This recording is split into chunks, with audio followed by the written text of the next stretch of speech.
when times get hard, when times get rough, not necessarily just financially, but like emotionally and mentally, when times are a lot, the first thing that we neglect is our hair. Hello, it's Layefa. How are you? So today I am dusting my hair.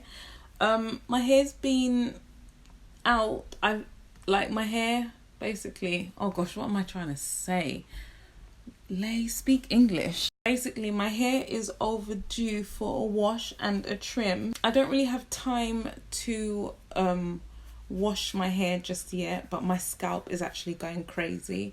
I know last video I spoke about how I haven't been able to keep up with my usual routine of washing my hair once a fortnight, and I feel like washing my hair once a week is a luxury with how my life is at the moment. Giving myself a dry cut, which I usually do anyway, and I've just thought I would chat with you while I just give myself a little bit of a dusting.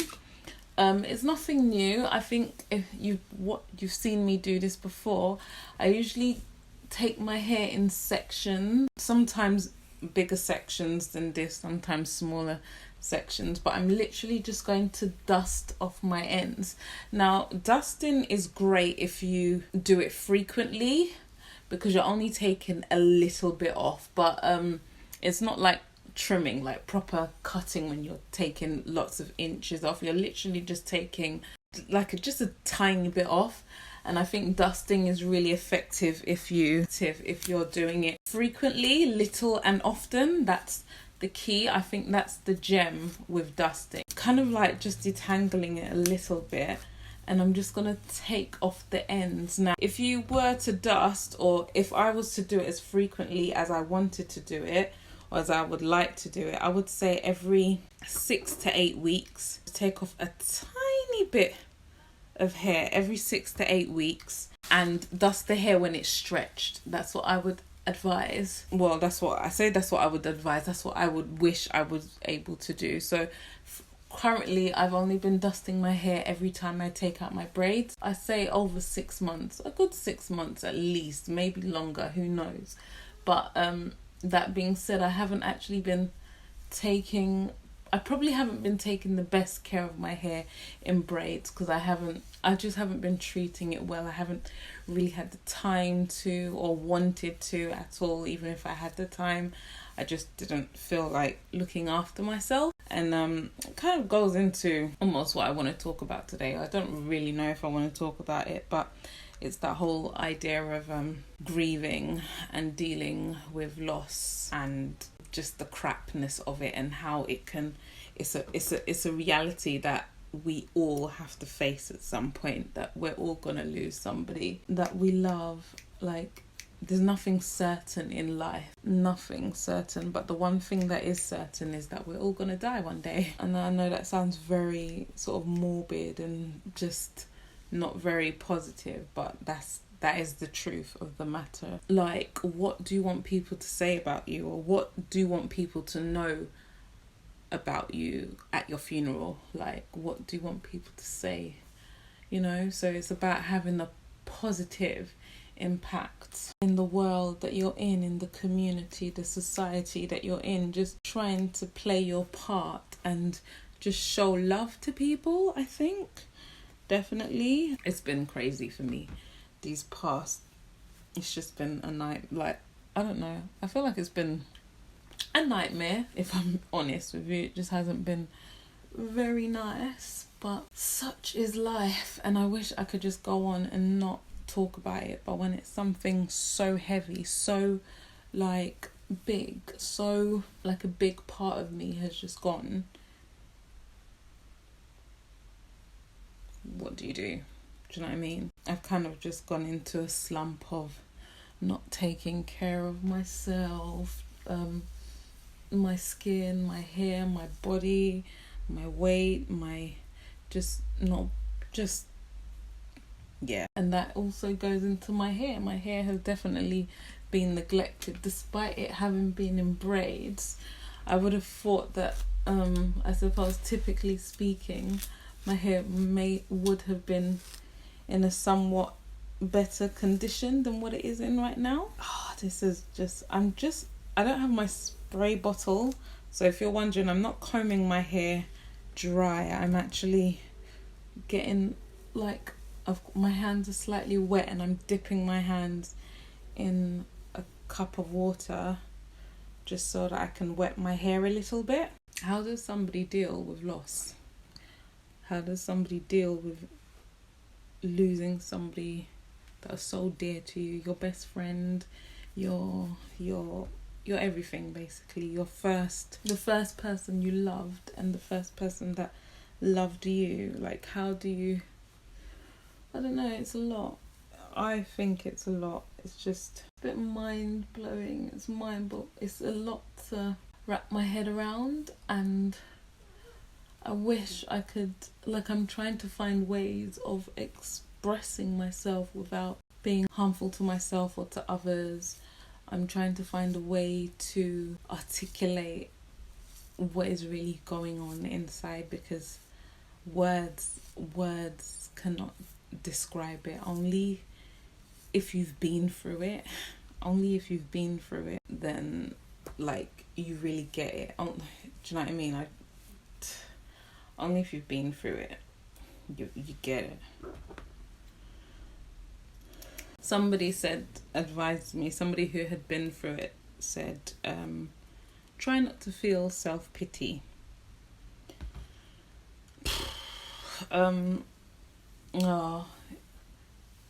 Yeah, that's hard.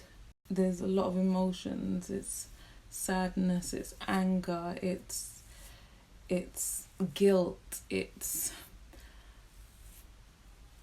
love. There's so many emotions that people have offered counselling, which is great. I have a few kerfuffles about counselling, because I kind of hang on, let me just trim that. I've advised it to others, but at the same time I feel like I don't want to talk to somebody about this when they don't really care and they're just doing their job and they're just going to say, like, I don't even know what they're going to say, but I kind of want to talk to somebody who cares. I want to talk to somebody who cares about my feelings, who cares about my thoughts, who cares about my well-being. I'm not going to get emotional in this video, but I want to talk to somebody who cares, who really, really cares about my feelings, my thoughts, my well-being, my family, my siblings, my loved ones. Like, I want to talk to somebody who cares. The one person who would care, who would really care, is a person that I'm grieving, you know? So that sucks. You often get people calling you, checking up on you, seeing how you are, seeing how you're coping, which is good. It's good. And then you get the people that say that they would, and then they don't. And you can't be angry and mad at them, because in life I've come to learn that some people mean well. They have good intentions, but for whatever reason, like, just human beings, we just naturally let people down. Like, sometimes we might do it deliberately. If you're a mean person, you might do it deliberately, and sometimes you might not do it deliberately. You might not mean to hurt that person, but not checking up on that person hurts that person. And then everything I'm saying goes back to that whole feeling of anger and disappointment and sadness, you know, like, it goes back to all of that, like, just feeling. And when I do feel angry, I could take it out on anybody. It doesn't matter who you are. I might take it out on you. If you're close to me, I might take it out on you just because you're there and I'm hurt, you know? I've become very much like, unless you've been there, you can't chat to me. Like, unless you've felt what I felt, there's kind of like nothing that I don't know how to explain it, but I've had people tell me that they've been in very close, similar, but not the same. And I'm like, then shut up. Everything you're saying, be quiet. That's almost what I want to say, like, just be quiet. It's a bitter pill to swallow. It's a bitter pill to swallow. It is. I'm still trying to find a way to put my feelings down so that I just don't go crazy. You know, I'm just going to trim this bit off. Yeah, I'm trying to find a way to put my feelings down so that I don't go crazy, because I don't think there's a wrong or right way to grieve. I suppose the wrong way to grieve would be to harm yourself and to harm others, but I mean, besides that, I don't know. And then what has this all got to do with my hair? It's just because it's just another part of me that I have to attend to. And I've said this so many times, but it rings truth. If you want to know the mental state of a black woman, just look at her hair. Just look at her hair, because when times get hard, when times get rough, not necessarily just financially, but like emotionally and mentally, when times are a lot, the first thing that we neglect is our hair, because our hair is such high maintenance and there's a lot that goes into keeping it looking presentable. If you're not feeling 100, if you're not feeling yourself, generally speaking, that's the first thing to go down the pan. And even with, you know, white women, like, you know, sometimes when we're not feeling ourselves, we cut off our hair, like, anytime. And I know it seems very mad, and some people might say that I'm naive to say this, but anytime I've seen a woman cut off her hair, like whether it's long, short, medium, whenever I've seen a woman just absolutely shave her head off, my first thought is, what is really going on? I feel like, oh, it must be a lot for her to have done that. And this could be just women in general. I just always feel like that. And it might not necessarily be loss or grieving, but it might just be life, stress, whatever, a boy, a man, a partner, but it's something that rings true to our experience as females, that generally speaking, when things kind of are too much, and I am generalizing, it might not always be the case, but I feel like it rings true. Something is going on in this woman's brain that made her just shave off her head, and it's her business whether she wants to share that with you or not. Britney Spears wasn't the first person to have a Britney Spears moment, you know? It's just that she's famous and it happened so publicly for whatever reason it may be, but it's definitely a form of trying to express something, or I don't know. Have I thought about cutting off my hair? No, I haven't thought about cutting off my hair, but I have thought about how can I wish it was easier to manage at this point in my life. I wish that it wasn't the first thing, that it's very obvious that I'm not like 100%, just with the not being able to keep up with my routine, and you know. So look at the, get on this. So this is a cup that we use in the bathroom, right?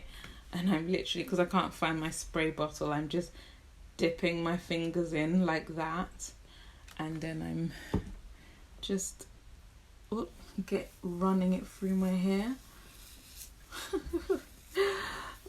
I've got like at least 2 spray bottles, and because I've just been in between different homes, I don't know which home I've left it in, so we improvise.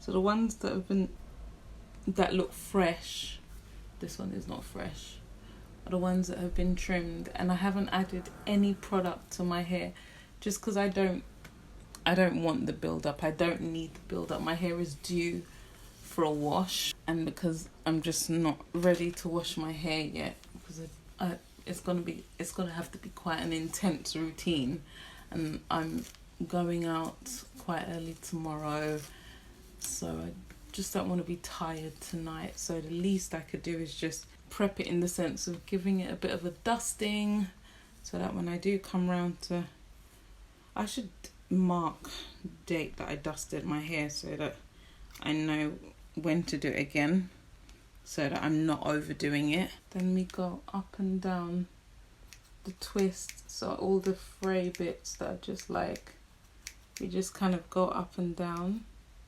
So if you're wondering what I'm doing, that's what I'm doing. I'm just kind of, yeah.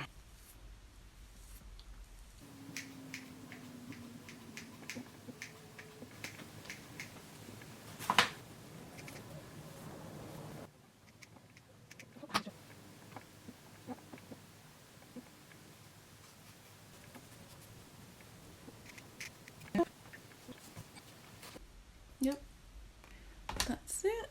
That's it. The hair is done. That's the end of this video. Thank you so much for watching and listening to me. This is how I like to dust my hair. This is how I have been dusting my hair. Usually I do it when I've actually done my wash day routine and when I blow dried it and everything, but sometimes we just have to work with the time that we have. But thank you so much for watching. Do give me a thumbs up, subscribe if you haven't done already, and hit the notification bell. Comment below, let me know your thoughts. Until my next video, think smart, work hard, make it happen. Bye.